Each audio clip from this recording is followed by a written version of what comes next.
Okay, management and IT communication trends. Anybody who's a quote-unquote propeller head or a techie probably has definitely seen this, especially anybody who's in management talking to a techie. A lot of times, the language is completely different.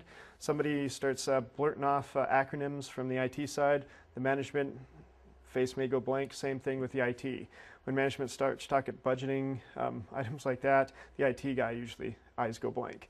But it's one of the big issues with security is you need to bridge the gap between the two. So either A, you are management or whatnot, but you basically need to state that, for example, specific countermeasures should be in place.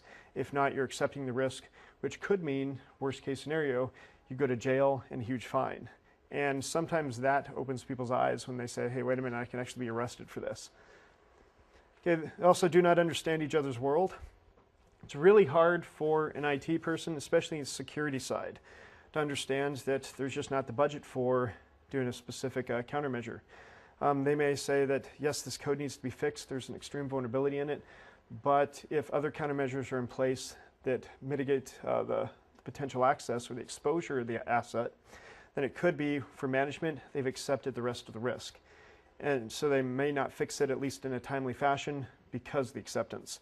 And then vice versa. A lot of times, a lot of management gets tired of hearing somebody come up to them and say, you need to fix this, you need to fix this, because they know they don't have the budget, or they may not see the importance of it as well.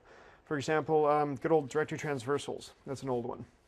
It may be to where somebody without a technical background may not know that that good old /// in the web browser could allow you to run, for example, like a TFTP client, download a piece of malware or a Trojan or a backdoor or rootkit, and then run that rootkit in 2 lines of code in the URL.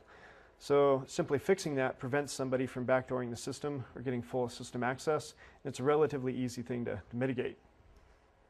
Also, they have the same goal of protecting the company's assets, just again the different mindset, because one's in the trenches, one's from the commanding side. And also communication pertinent to security is crucial. There's another huge communications gap, not just between management and security, but IT and security. Because with IT, their main mindset or goal is to get something up within budget, within a specific time frame, as quick as possible, and usually as cheap as possible with whatever they have. And a lot of IT individuals are very good about getting a system up and running. So what they're looking at is going to be the availability more than anything else. From the security side, you also have your confidentiality and integrity, which a lot of times does have a huge impact as far as, for example, VAs. How many people do vulnerability assessments or work with individuals that do? For example, running your good old Retina, Nessus, ISS, or Harris, or whatever VA application that you use, a lot of times they'll come up with a big report, and the security team may not have the time because they're not doing a pen test, they're just doing a VA, sends that report to the admins or the IT staff. The IT staff a lot of times will look at the report and say instantly, these are all false positives. And a lot of times will not patch for it because they said they already patched, or will not validate that the patch actually took. So a lot of times the communication aspect needs to be ironed out as far as either A, the security side tests and validates the vulnerabilities on these 10,000 systems are actually there. Say 20% of them might not have actually been patched. How many people deal with patch management, such as like Hercules or SMS or whatnot? There are a lot of cases where, let's say if you have 10,000 nodes, you push out a patch at night. There could be 10% of them don't get patched because either they're turned off, somebody removes the laptop because they take it home, so they're just not going to be patched at the time the push is. There are also other cases which cause 2 different problems. There's the false positive, which could be where it updates the drivers or updates the DLLs, EXEs, or the actual software on the system, but doesn't hit the registry for some reason or not. It just doesn't update because the install failed. So it's going to come back in the vulnerability scanner saying it is vulnerable to this specific issue. Then there's also the problem with the false negatives, to where it updates the registry but not able to overwrite the EXE or the code on the system that's vulnerable due to a file lock or some other issue. Maybe the install didn't work as well. So the false negatives are the more dangerous ones, and those are the ones that usually don't get caught. But that's another reason why the big issue or the fight between security versus IT happens, because all the false positives that do get pushed to IT. Okay, approach to security management. The two different levels are the top down and the bottom up, of course. Probably the most effective is going to be your top down approach. Basically, you get the sign off the CEO or the CIO, the C-level execs, and once they get the buy off, chances are the middle management is also going to be pushing their goals. Basically, it's a lot easier to go through because it's political. And it's also a lot cheaper because you only have to, let's say, convince 12 people as opposed to 1,200. If you go from the other side, from staff to middle management to senior, then you can convince the 1,100 people in the bottom to do specific things. But if you can't convince the 12 people at the top on the board or whatnot, then it's going to basically be a failed approach. One big issue for, how many people here know what due care and due diligence is? So, for example, due care would be you have your policies and procedures written, and they're written fairly well. Your due diligence would be, is you're updating the policies and procedures, you're testing on them, and you're also letting everybody know that they exist. For example, the security awareness training, stating that, say there's a policy and procedure in there for acceptable use on email or web surfing. If you have that written, but you don't go through security awareness training or tell the people that it's there, they don't sign a document at the new hire, and then once a year they don't go through the process of saying, yes, I did read it. If anything happens to where they go to a site that has inappropriate content in it or whatnot, then there's a very good possibility that two things can happen. You might not be able to take action against them because they'll do the I didn't know defense, and because you didn't train them, that could technically be legitimate depending on the jurisdiction. And then also, if anything happens on the system or network, say they download a Trojan or a virus or whatnot, and then your network is used to attack somebody else. There's an issue with downstream liability because your network didn't protect itself due to the way it should.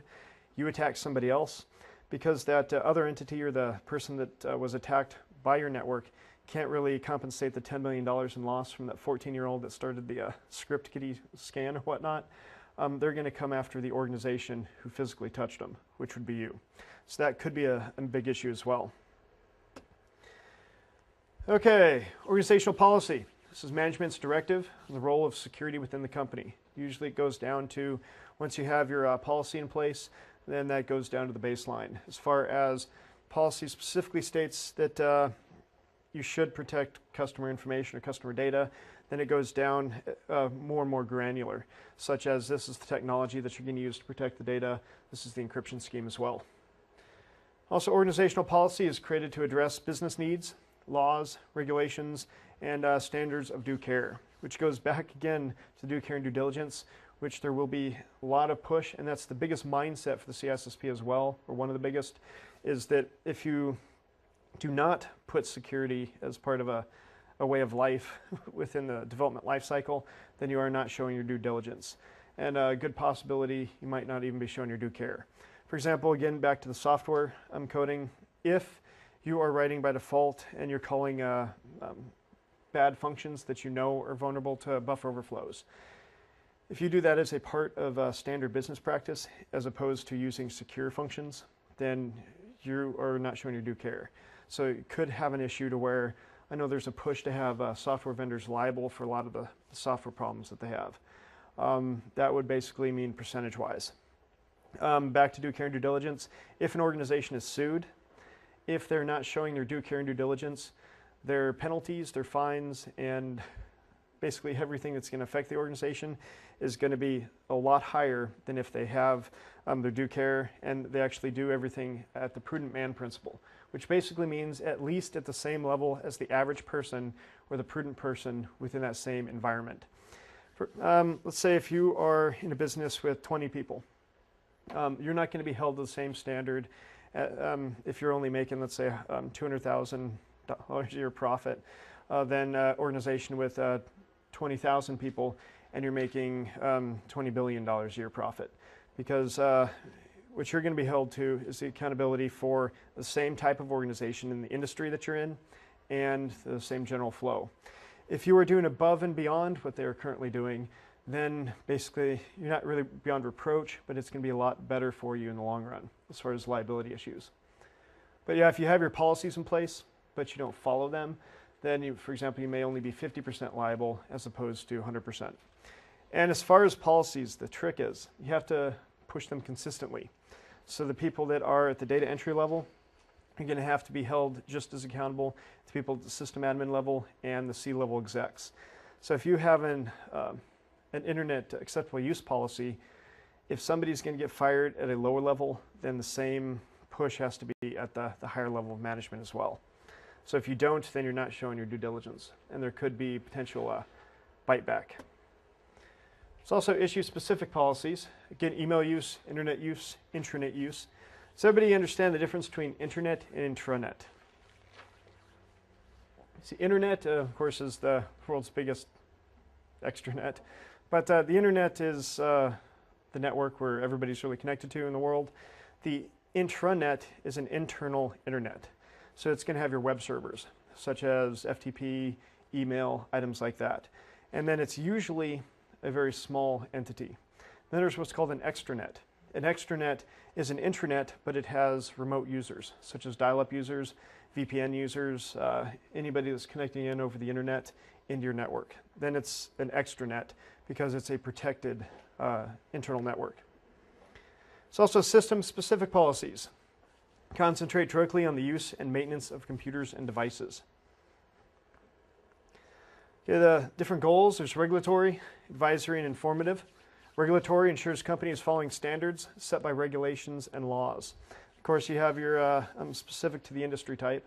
How many people here are familiar with GBLA, Sarbanes-Oxley, HIPAA, quite a few of the others?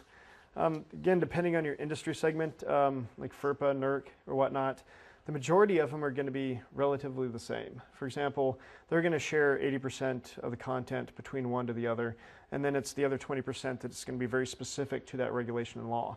For example, like HIPAA is probably going to be a little bit more focused on, of course, the healthcare, such as medical records, PII. How many people know what PII is? PII is personal identifiable information.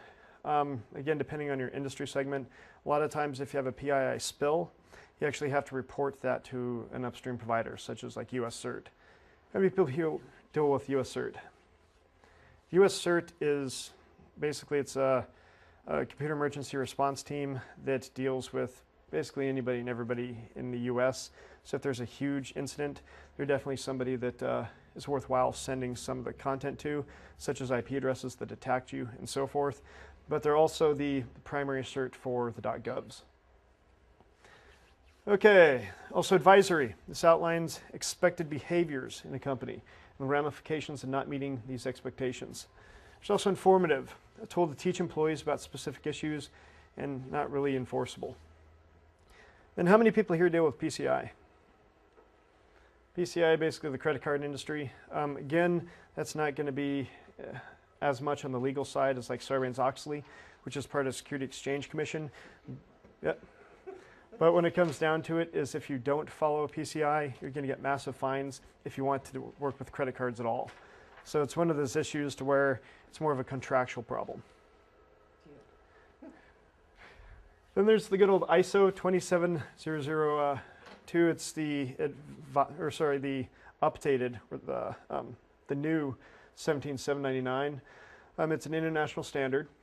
It's comprehensive guidelines that range of controls for implementing security, and companies can be certified against this standard. A lot of laws and regulations or whatnot, if you go to this, which is going to be more expensive than probably your industry-specific standards, instead of being your 80%, you're probably 95%. Then you just have to make sure the specific rules and regs in the industry is followed. What is ISO? International standards, yeah, organization. What is the comparability, big picture between like something like this, ISO and NIST? Now this is way more comprehensive. Really? NIST, what's nice about it is US based, it's free. They have a lot of standards in their SP series or special publication 800s. So if you were to follow that standard, or like the NIST, I think it's the 800-86 for the HIPAA, you're fine. for the main reason is that's a third-party organization, a government entity that wrote standards. So if you follow their standards, people can't come back to you and say, well, you didn't do your due diligence or the prudent man. Right. So yeah, depending on your industry segment, that could be fine. But if you're international, there's other issues as well, such as like the EU Privacy Act. How many people here deal with forensics? With forensics, they have it to where, for example, Digital forensics? sorry? Digital forensics? Yes, computer forensics. For example, if you get a disk, there's a lot of information you can come across, and that's the whole goal, is to try to find evidence that a suspect potentially did something wrong. Well, there's a program out there called NCASE from Guidance Software. It's FTK. yep, FTK, Parabin. They now have Enterprise to compete against NCASE's Enterprise. But basically, you put this piece of software on all the nodes or on the workstations. And once they're on all the workstations, you can now connect to the device and then get what's called a bitstream copy of that device or search the device for potential evidence. Well, there's been a lot of people that have had branches in Europe. And because of the EU Privacy Act, they weren't allowed to install the servlet or the individual forensics piece of software on those systems until they have to get a search warrant or their equivalent of it over there. But that's, again, depending if you're international, and that's a whole new can of worms. Then it goes down to the least common denominator is if you're up to a specific standard, and then basically the most stringent rule is what you're going to have to held up to. If you're dealing with PCI or HIPAA or whatnot, and then you have, say, a branch in Latin America or another area, and you just happen to be in a jurisdiction that doesn't deal with privacy that often, or doesn't have the laws and regulations set, at least in the cyberspace area, you're still going to have to be compliant with US standards. Because again, that's going back up to the most strict, stringent issues. But yeah, with the ISO 2700 series, it's going to be probably the best standard to go to, but it is the most expensive. And the reason I say it's the best is because it's the majority of the all-inclusive area. Because if you do all of those, then chances are you're going to be 95% accurate. And the benefit of that is if you're in an organization that deals with HIPAA, and then you might want to do PCI later on, or GBLA because your customer base, it's going to be cheaper in the long run to add those modules on than it would be if you just specialize in that one area, that one field. Okay, this here is basically something you just need to memorize. There's policies. This is going to be the 30,000-foot view all the way down to procedures, and then controls or baselines. But you have your policy. This is a must be. Guides are should be. Standards are will be. Procedures are how to. With a contract, that's also wording that you will need to know. The difference between shall and should. You'll probably come across that on the test. Should is it's suggested that you better do this to become secure. Shall is you have no other choice, you have to do this. So it's an absolute rather than should is a variable or you have a choice. You'll probably see several questions on the test and on probably every contract that you come across that is going to use the shall, the should, or for example the may or must.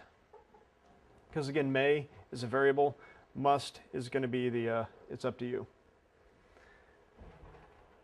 Warning. And there's a free set of, or not free, but empty set of books over there. But yeah, this is an example of it, is antivirus must be used on the system, on the policy level, and then on the procedures, it's specific antivirus will be updated each week using a specific technology. So again, each step is going to get more granular. Okay, security management's role in security. They define the scope, objectives, priorities, and strategies of the company's security program. And basically when it comes down to it, as far as security management takes the business objectives, the laws and regulations, and then basically translates those into your governance area. Provides vision, funds, visibility, and enforcement. And the biggest issue there is the funds. So once the information security, for the test, for example, you're under the assumption that you have full backing of management whenever you're putting in controls, depending on the question. It could be you're trying to talk them into it, but if you ever have to put in a security control or countermeasure in place, it's assuming that you already have the backing. which means that the de facto standard is you already have the funds as well. In reality, it's a lot of times not the case. You may have the backing, but not the funds. So you have to deal with what you have or what you don't have, and then try to make something work. Or, yeah, soft budget. There's also who's ultimate, yes? As far as the test is concerned, do the questions take into account real world, or do they look at focused on what it should be or what they? More academic than real world. Because you'll come across several questions that are, they have the 4 answers. 2 are probably completely wrong, 2 are probably right, but you want the best out of the 4. And when you look at them in real life, you're going to say, well, that's not even half the right answer. So there are several, especially the way the technology moves.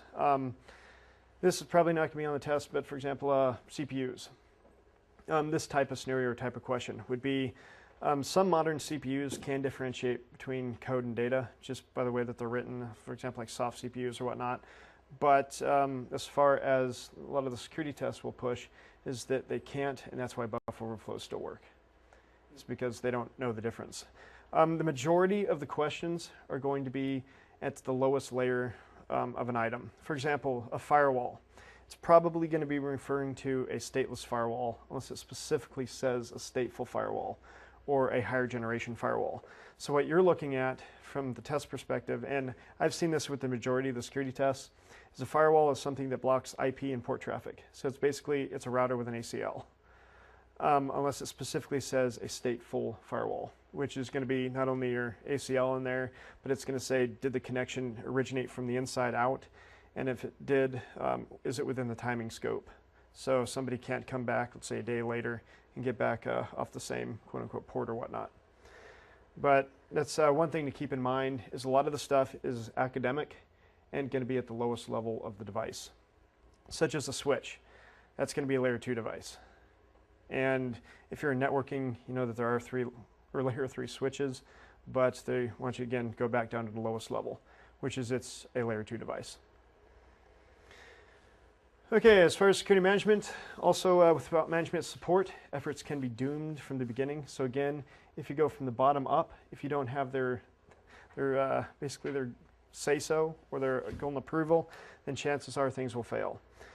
And with this being ultimately liable, this is usually going from the C-level exec. For example, like SOX or Sarbanes-Oxley, they held these C-level exec individuals accountable for the organization's failure.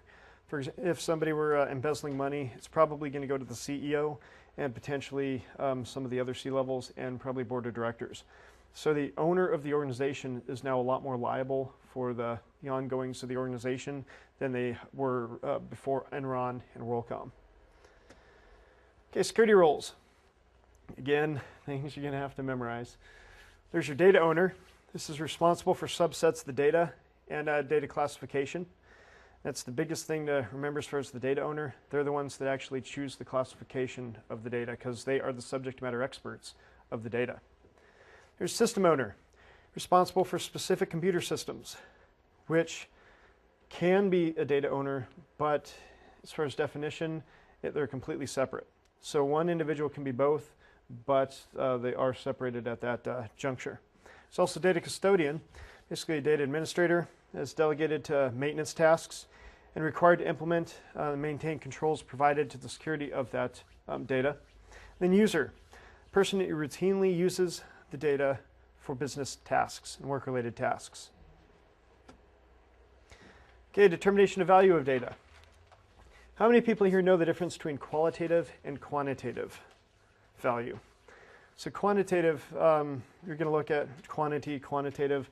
The easiest way to remember that, it's going to be quantity is going to be number or numeric, same as quantitative assessments and quantitative value.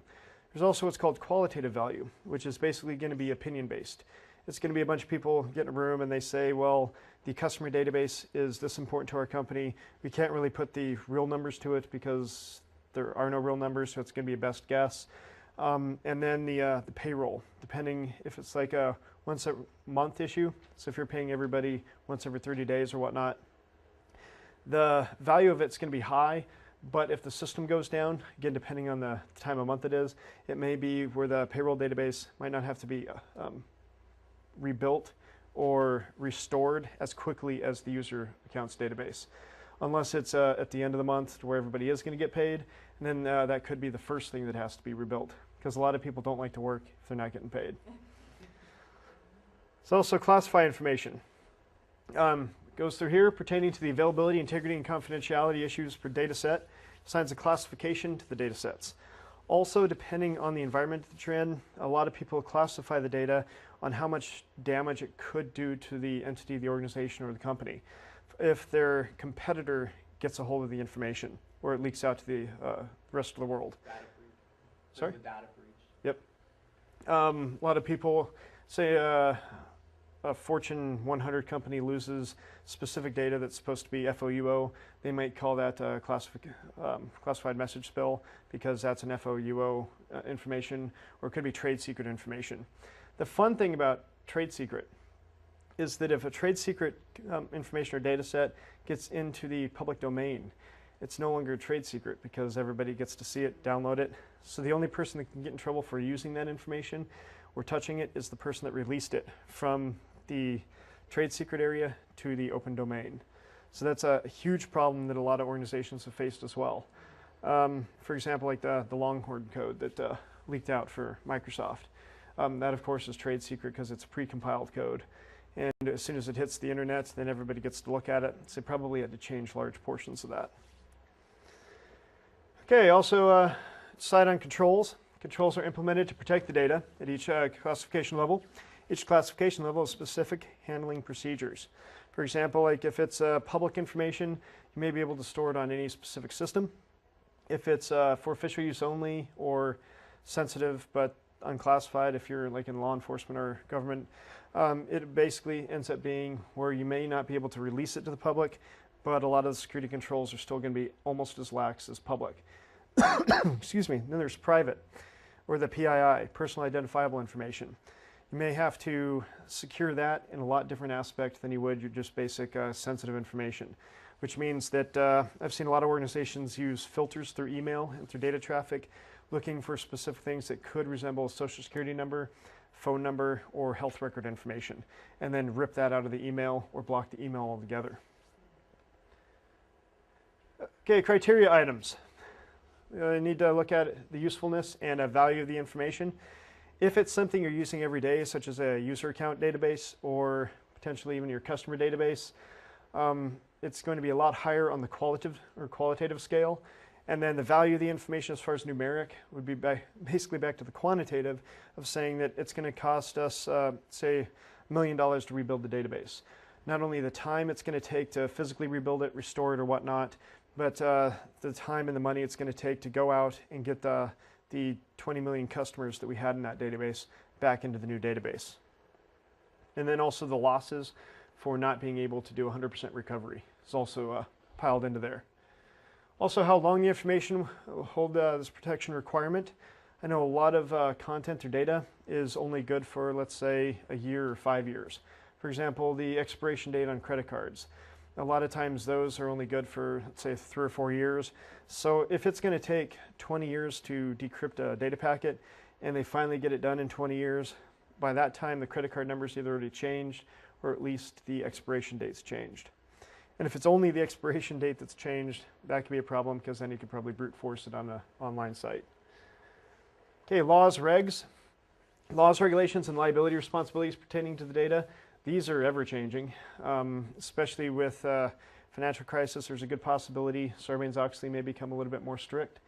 HIPAA primarily has been a regulation not really associated with jail time, but heavy fines and mass suing. Also, who should access the data? So again, back to trade secret. If your organization has trade secret information, it's definitely not a good idea to have everybody in the organization have access to it. So you'd only want specific individuals with trusted backgrounds or trusted need-to-know access to that data. Also, who should maintain the data? I've seen a lot of areas to where the people that maintain it would be, for example, like your good old system admins, and they would have very high access network-wide. So they would not only have access to the specific data that could be needed protection, but they have access to everything else. Then also developers. Don't really mean to push too much on software, but that's where a lot of the vulnerabilities come out of, mainly because, again, the IT mindset versus the security mindset. A lot of people that do development need higher rights than normal. So they may need full admin access on the system that they're doing all their development code on and testing, just to see if it works at one level versus security at another level. But realistically, there should be multiple layers. So you have your dev network, which your admins, your developers can have full access to that specific area. Then you have a test bed. And the test bed would be to where either A, you yank all the rights from the developers, so they're just a basic user, or they may have, for example, like power level rights. So when it finally hits to the production, the developers should have no rights higher than your basic user for multiple reasons. First is, if they have the same rights, they know the software better than anybody else. They'll be able to do things that normal people can't. So they're a huge security risk. The other issue is if they put something in the software that works with development that is a bad thing. For example, like a maintenance hook. How many people have heard of those before? Maintenance hook? Those are purposefully built-in backdoors, specifically there for the development tech support. And if you've been a programmer for any period of time, you've probably put in a maintenance hook in some piece of software just to get in when you normally shouldn't. But basically what it does is it bypasses all the security controls. For example, I know a piece of software that had it to where it was looking for on files. And if a specific file was created, a port would open up and then give you full access to the software at whatever user rights that you were connecting to it with. And the software was usually run as a system account. So that gave you full system access to the OS, but the primary reason it was done was so they can get to the data of the actual application. It just gave them a lot more capabilities than most people knew. And that's definitely a bad thing, especially if one of the developers leaves, goes somewhere else. They now have a backdoor into your software, which is a big problem. Okay, classification levels. Military, you have your TS, your secret, your confidential, the SBU, sensitive and unclassified. Some people also call it FOUO, which is for official use only, same classification level. And then, of course, your unclassified. What's interesting in the military scale is that items can go up, but they can't go down. For example, if you're on a network that has confidential information on it, you can have unclassified or SBU on it, but the SBU network or FOUO network should not have anything that contains a higher level classification. In commercial entity, you'll have confidential, private, sensitive, for internal use only or for official use only, and then public. You also have the new one for PII, again, which is the personal identifiable information. Okay, legal issues. As mentioned before, your good old due care and due diligence. Again, these are concepts that are very important for the test. You're probably going to come across, for example, scenario questions. And on the scenario, it's going to go through, and which your whole mindset is going to be to mitigate all the risks that you can or minimize the potential damages to the organization. For example, if they have a countermeasure that is going to cost 20 times more than the asset value, that's probably something that you're not going to want to choose as an answer, even though that's going to, that countermeasure is going to be a lot more valuable to the asset. The main thing to do is, again, the prudent man principle, is if the asset's worth $10,000, it's acceptable to spend $5,000, but it would not be acceptable to spend $1 million to protect it. But if you are spending the $5,000 and everybody else in your industry segment is, then you are showing due diligence. How many people heard the good old TJ Maxx issue? It's that organization was the biggest hit, but there were several others as well that were also hit. Like 150 million. Yep. Yeah, because of PCI, because how high they are in the tier level, they're getting fined for every credit card number that was stolen. And then they're also responsible for the credit checks from Experian, TransUnion, and the other one. So when it comes, Expedian, or Experian, sorry. But that's like, what, $15 per year per individual. There's, what, 400,000 or 4 million cards stolen. And that was all because they used WEP encryption on a Wi-Fi access point. And it, with WEP, the fun part about that is you're not cracking the password, you're cracking the algorithm, which then gives you the password. With WPA, at least right now, There's been research that the white paper just released that that's no longer the case. But WPA was supposed to be, you're now cracking the password because the algorithm's strong enough to not allow the cracking of it. But as far as the test is concerned, you want to do, again, the prudent man principle, what actually works. And WEP does not work in a commercial environment because it's so easy to crack. For example, if you have Backtrack running, I'm a big fan of it because it's a live Linux CD. If you mess something up, you just reboot. It has the majority of the tools, especially for Wi-Fi cracking, so you can run, for example, like the AirCrack suite. You can run AeroDump, and then you can run the AirReplay to do deauthentication packets, kick somebody off, you listen to the content coming back, and then you broadcast it back to the access point to generate interesting traffic.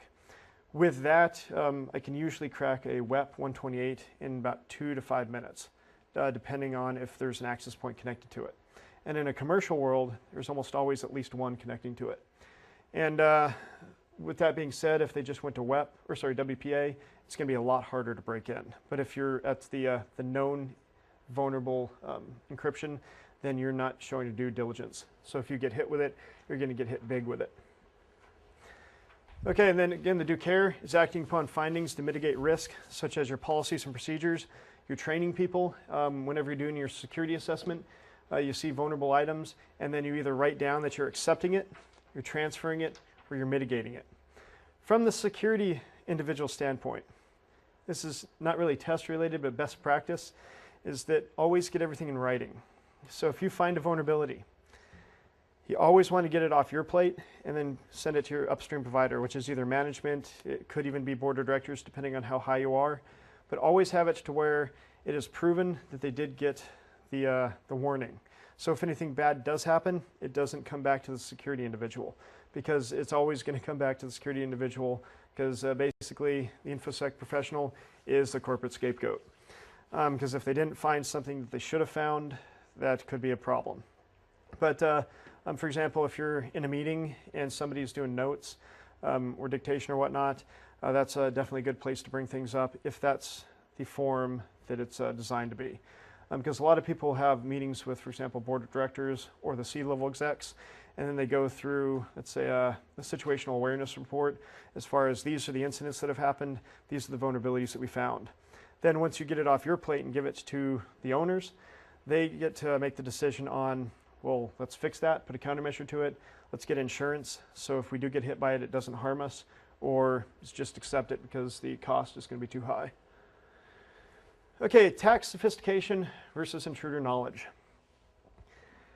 Way back in the day, the attacks technically or realistically were not that complex compared to the attacks that they are today. For the main reason, there's a lot of small things that you could do to take over sessions.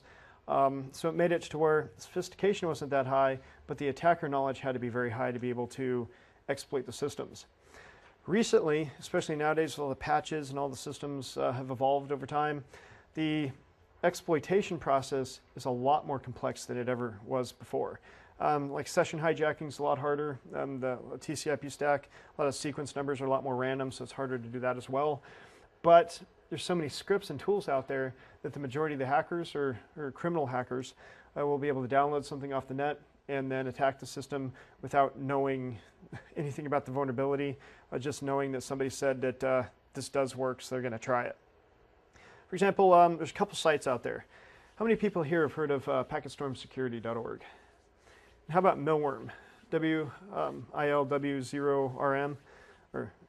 Basically, Milworm and Packetstorm Security have point-of-concept code, which are working exploits. The majority of them are working usually right out of the box, such as you copy the code, you paste it in, you change a variable here or there, such as the target that you want to attack, you run it, and it's going to more than likely work. That's actually changed over time, because before, especially before the DMCA, how many people know what that is?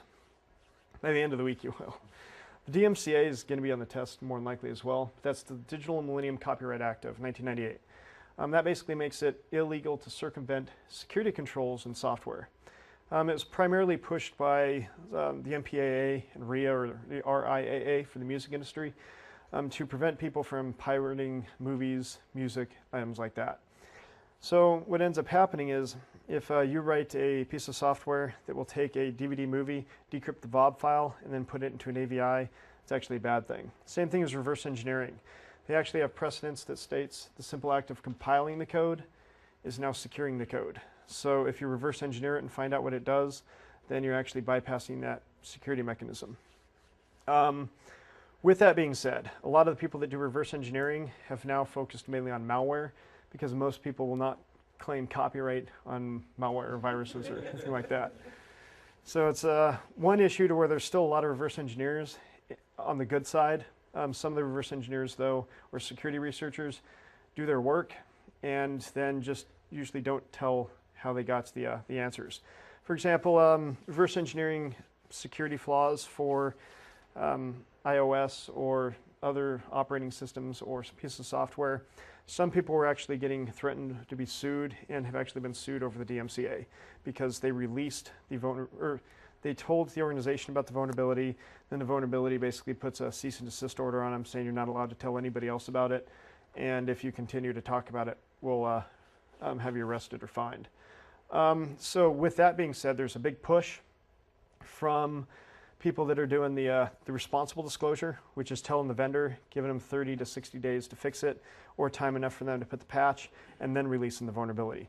Now what a lot of them are doing is bypassing that and going full disclosure, saying, well, if the vendor's going to not play nice, we're not going to be playing nice either.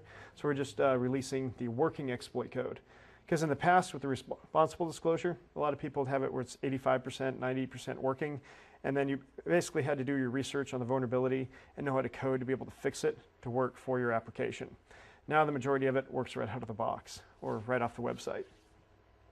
So again, the sophistication of the attacker has almost instantly dropped because of, honestly, laws like the DMCA and the push from the vendors to sue people finding vulnerabilities. Okay, examples of due care and due diligence. Due diligence is uncovering potential dangers through vulnerability assessment or potentially a pen test. I know, for example, like PCI requires pen tests at certain intervals for internet-facing devices, and then also from the inside out. So a lot of industries do not require the pen test per se, but they may require vulnerability assessments. Again, carrying out an assessment, performing an analysis on the assessment data. So you get the information, and then you try to validate how bad or how severe the actual vulnerabilities are, or potential vulnerabilities. And then while also performing the analysis, you try to validate the false positives versus false negatives and see what's actually a problem. And then if it's false positive, mark it and then try to fix that as well. Okay, implement risk management and then researching and understanding the environment's vulnerabilities, threats, and risks. Also, due care is do the right thing, or back down to the prudent man principle. It's implemented solutions based on analysis of the data, properly protecting the companies and its assets, and acting responsibly. So if you see that your network is running WEP and you're a Fortune 100 or you have to deal with Sarbanes-Oxley, PCI especially, if you're doing credit card transactions, that you're working on the WEP encryption to protect, then that's a big issue as well. You're not acting responsibly. You'd have to encrypt it some other method. And then back to the SSL encryption. Another thing as far as acting responsibly, it could be an issue to where if you're training your users because you have an internal PKI server and you're hosting your certificate as opposed to going to a trusted one, or not telling your customers to trust your domain as a certificate authority, then you're training them to click on the wrong certificate. So if they're at a Wi-Fi cyber cafe at a hotel or an airport and they get that same error and somebody's actually sniffing and their credentials get passed back and forth, there's a good possibility because you weren't acting responsible as a company that they may be able to have some sort of bite back to you or legal bounce back. So definitely you want to do what's in the best interest of both the organization and the customer, because the customer is why the business is there. Okay, liability and ramifications. Okay, there's corporations need to take steps to avoid liability. And again, this goes back to the accepting it, the transferring it, and again, depending on what organization you're going to go through, there could be four, because there could be ignoring it. And for example, with the CISSP, they do the ignoring, accepting, transferring, and mitigating, or countermeasures. With the ignoring, basically means the person's not doing anything. But in reality, if they don't do anything, as long as the security professional has it documented or proven somehow that they sent the information, for example, they signed a digital email and they encrypt the traffic, then the traffic's going to be posted on the CA, that the person decrypted it, read the email or whatnot, so you validated that you got the information to the individual. They can no longer ignore it, because the simple fact of them reading it, if they don't do anything, they've accepted it. So it's now on their shoulders. That's again why I mentioned you always want to get it off your plate if it's dealing directly with the business, because that's the best thing to do. Because if you do not have the authority to make the decision on putting specific things in check, then you have to get it to somebody that can make that decision.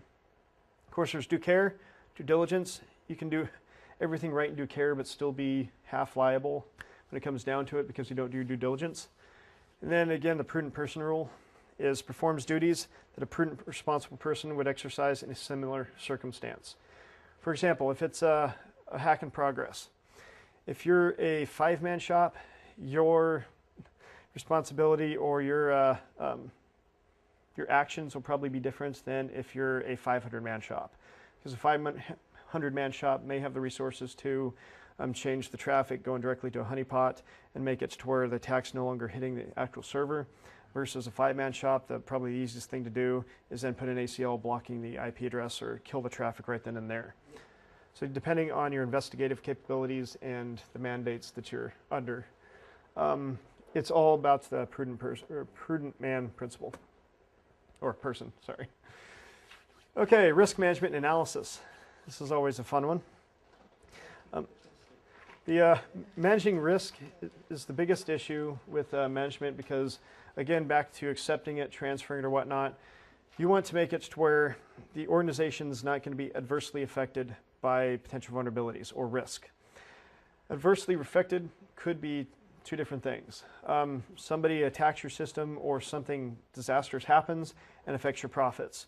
On the other side, it could be you're spending too much on countermeasures to protect an asset. So actually it's the asset's no longer a viable entity or a viable issue within your organization.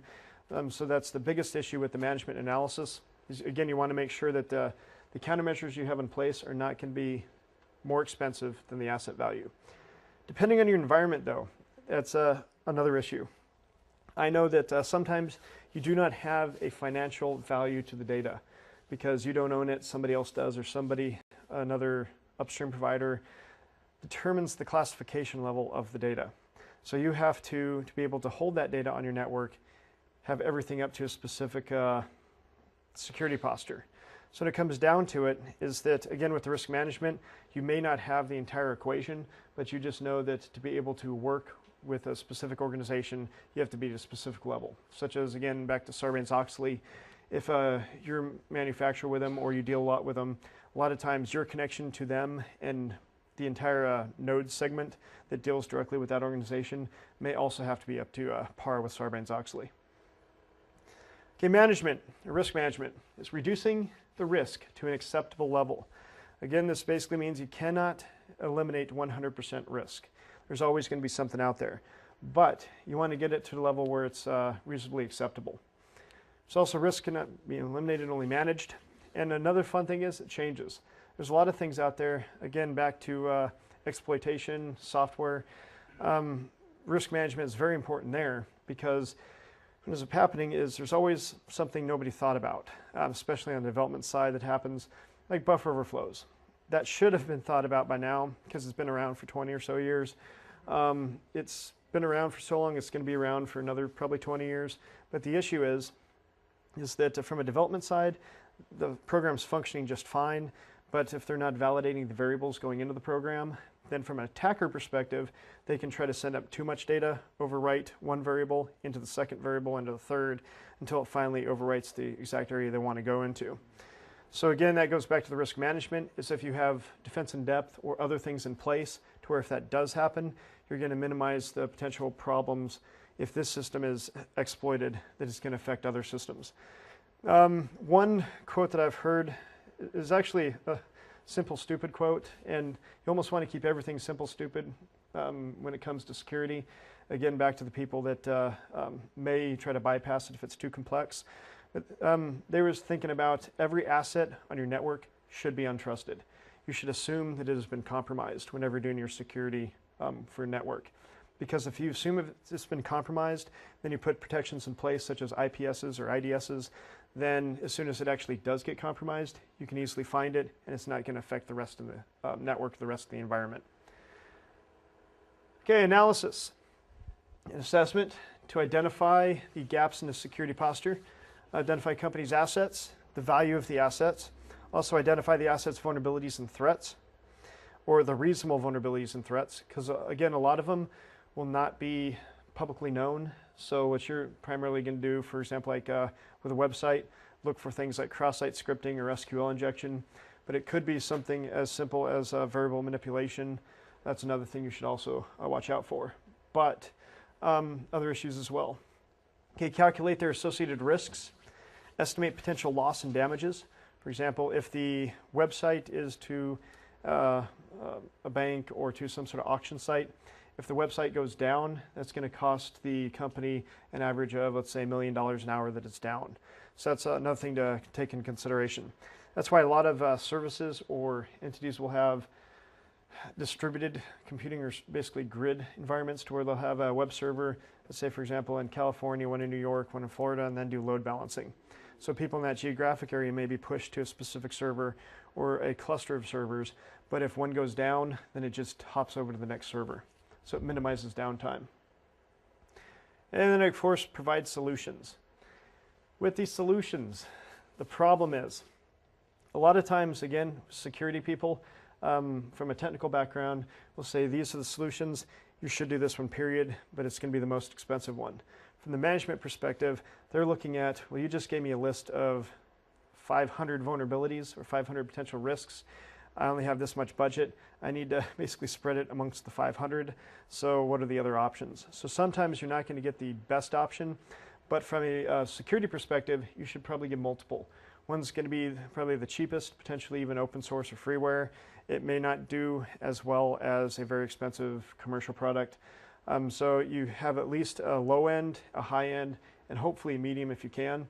But I do know that some open source products are just as good as some commercial products. The problem is support. So if something goes down, a lot of times you have to figure it out yourself, or the timeliness of support. So that's a big issue as well.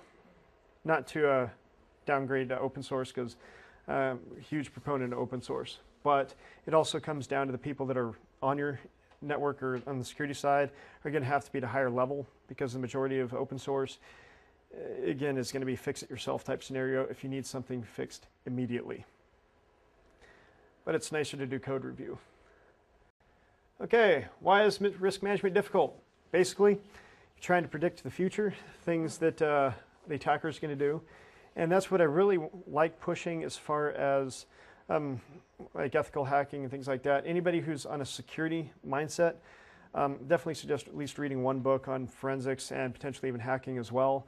For the main reason, there's a lot of things that attackers will do that are above and beyond what is going to be in your normal security.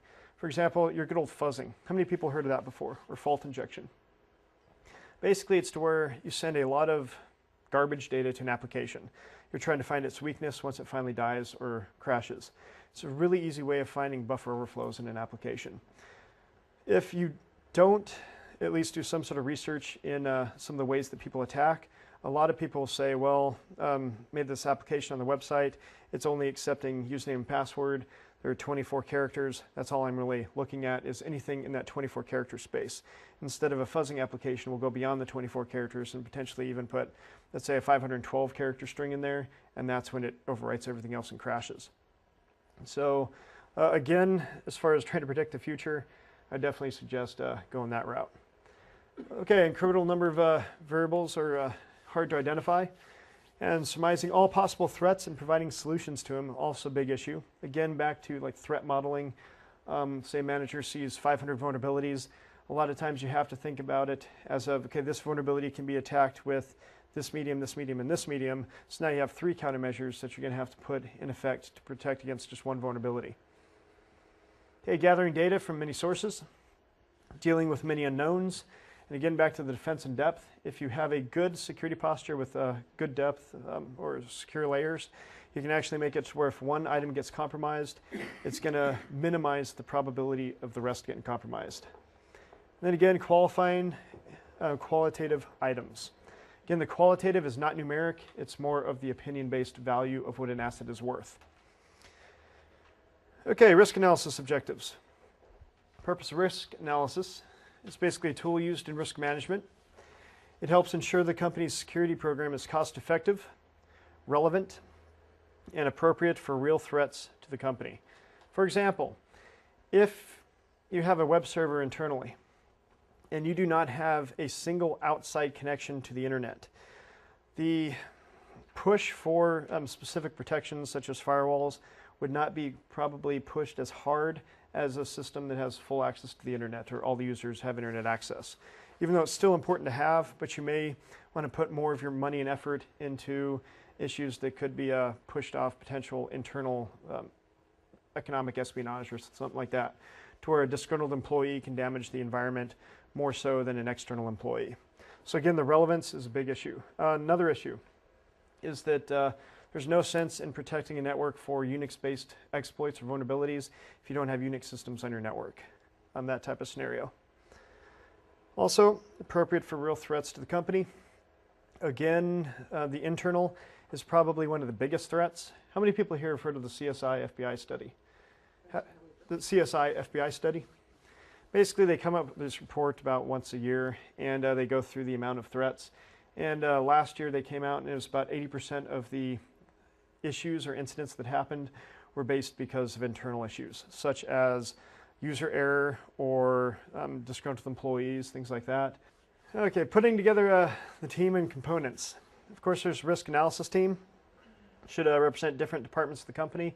And this is basically a huge different variety.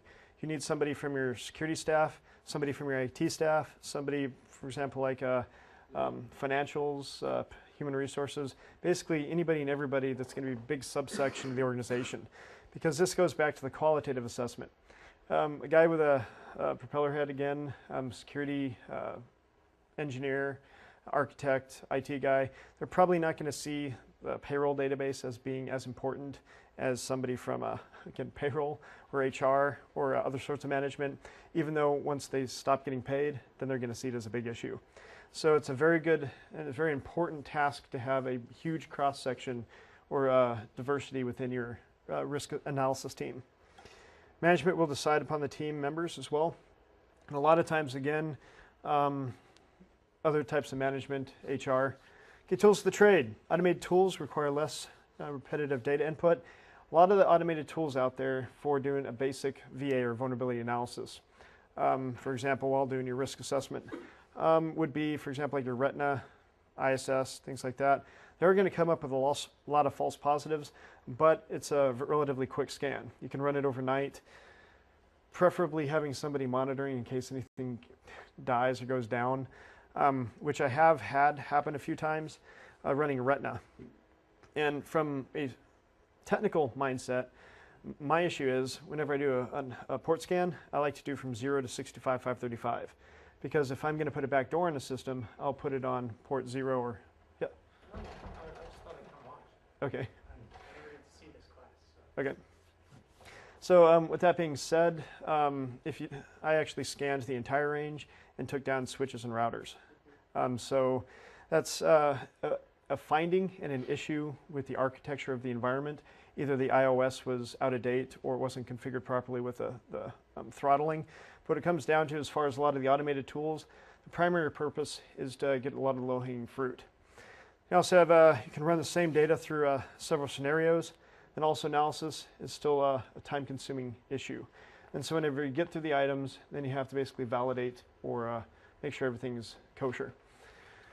Okay, what is the value of the asset? This is going to be the cost of acquisition. It's going to, of course, be your replacement cost. So it's basically how much it cost you to build it to begin with, how many years or whatnot, what it's going to cost you to purchase it from another individual. I know, for example, like a customer database. You can go through a lot of marketing firms and get databases with 100 million clients or 100 million customers, especially with targeted marketing. How many people here have heard of Sales Genie before? It's actually relatively good for getting information on individuals or companies or whatnot. But from a marketing aspect, a lot of people use it for mailers. And if you have a customer database that gets destroyed, a lot of times you may have to go to a resource like that to get the majority of your customers back. It's probably still not going to be the 100% rule, but you'll get a lot. What's it called? Sales Genie. It's mainly for marketing. You have addresses, phone numbers, and there's also other sensitive information. Sometimes it'll have how much the estimated revenue the either company or the individual's making per year. Private company, privately held. Yep. So a lot of times companies will get phone calls from marketing agents, which then would gather that information, put it in a database, and then sell it off. So there's also a couple of the resources, depending on where you are geographically, that actually have books for that as well. Like $200, you might get a book that has, if people own the home, how much the home value was assessed for when it was purchased. So a lot of this stuff is public information per se, but it's relatively private, or people don't want everybody else knowing, such as how much the person's making per year again. And then their last employer. Okay, also cost of developing the asset, role of the asset in the company. And if it's going to be a customer database and you're a sales company, that's going to be a huge database. But if it's a color database for an application that nobody really uses, for example, like a weather app, if that gets compromised, then it's just blue by default. So that's basically makes it the importance of the data. And then liability if asset is not properly protected. Again, back to the TJ Maxx issue. The credit cards are a huge problem. So in a large organization that's in retail, if that gets stolen and if they have to be PCI compliant, that's a huge liability issue. Okay, vulnerabilities that are not always obvious. Of course, is your lack of security understanding. Again, back to the social engineering issues, you also have the real security requires real knowledge. Phishing attacks. How many people here have heard of spear phishing before? Spear phishing is a targeted phishing attack. So what ends up happening is, instead of gathering, say, 1 million email addresses and then blasting xyzbankcompany.com, assuming that out of that million, maybe 20,000 will actually have a bank account at that bank, and then hopefully out of the 20,000, maybe 5 will actually click on the link. With a spear phishing attack, you have a lot more bang for the buck, is that you may only get, let's say, 200 to 300 email addresses. And out of those 200 to 300 email addresses, you're targeting a specific company and have specific information, and you're enticing the people a lot more because it's a lot more personal, it's a lot more reliable to that individual or to the organization. So by training people on potential spear phishing that they could be a target, to look in a lot more detail, if you don't know who the email's coming from, if it has an attachment, if you don't expect the attachment, do not click on the attachment. Because during a pen test, that's usually what I do, is I try to enumerate the users through their own email server, and then I usually send an email through their email server, and a lot of times it will be caught as spam, but I use a valid email account going to a valid email account. And usually I try to find somebody who's in the IT staff or security staff, or potentially even the CIO, and say that there's a huge problem, and we found a potential security incident on your system. It seems to be infected with malware. There's not an antivirus patch for it yet, but here's an executable that will clean it up. And if you don't clean it up by the end of business day today, I'm going to write a report, and it will be marked in your permanent record type scenario. But a little bit more aggressive than that. And about 4 to 5 times, people will click on it, trying to clean up their system, but then it just installed a Trojan on their system. Then it calls back home, and then that's one of the easiest ways to do a pen test. And so as long as it can get the outbound traffic, which most networks allow outbound rather than inbound, they may deny any coming into the network, but they allow outbound on port 80 or port 443 and some of the others. And sometimes they don't even force a proxy. It's really nice. And also misuse of access by authorized users. Authorization creep is a fun one. A lot of times you can have it to where, let's say, a person goes onto a website and for some reason the website breaks and the session variable logs into somebody else. So they have guest account rights on a website, but then the other person had a power user administrator rights. And if they start going through, they know what's wrong, and then they start changing things just because they can or because they're curious, that's also a big issue. I know a lot of websites, not as much as we used to, but have weak session variables. So what you do is you log into the site and you see the traffic going back and forth through an attack proxy or other sort of program.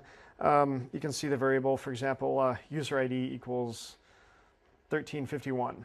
I did a pen test a while back going a nonprofit like that, and saw user ID equals that high number.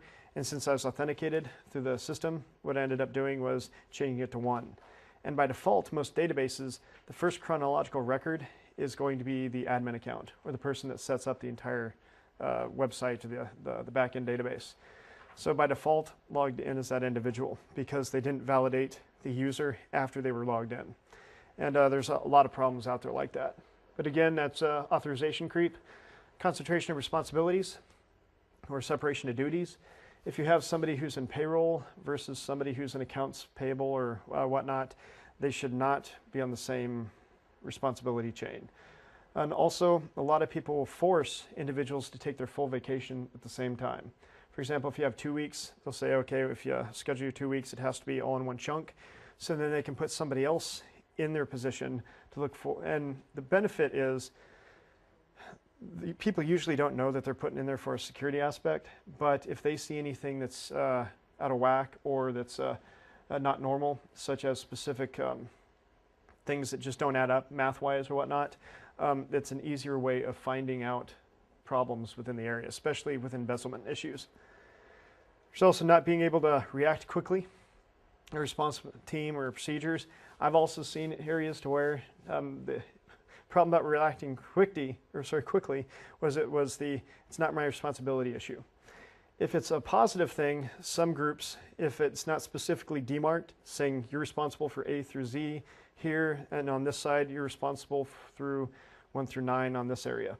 If you don't have that specific demarc, then a lot of people, if it's a positive thing, you'll have backbiting and fighting, saying it's ours, it's beneficial, it's on our group.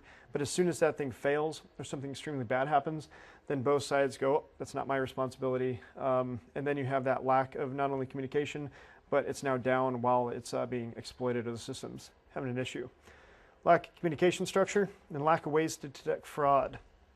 Again, rotation of duties is definitely a good one, where you have somebody doing a specific job function for, let's say, a year. Then you move them to a different job function, so somebody else has to learn it. The benefit is basically twofold. You can detect fraud a little bit easier because then the next person that learns it's going to see things that just don't match up. And then the next thing is you have cross-training. So you have multiple people that can do the same job. So if one, God forbid, gets hit by a bus or leaves the company, then it's not going to hurt the company very badly because you have multiple people. Okay, categorizing risk. There's the potential loss, ramifications of exposure, and of course delayed loss, which would be the secondary ramifications of exposure. And this is more of the issue to where, let's say your network was hacked into. You had to report it to the Sarbanes-Oxley chain, which is Security Exchange Commission, and then stockholders and so forth. A lot of the actual potential risk is the items of all the shares that were lost at that specific time whenever they dropped off. And the delayed is the time it's going to take to rebuild everything, or the loss of productivity, also the loss of potential sales in the future, or potential business opportunities. So those are things that can't really be counted, but are very important to know about whenever you're doing countermeasures.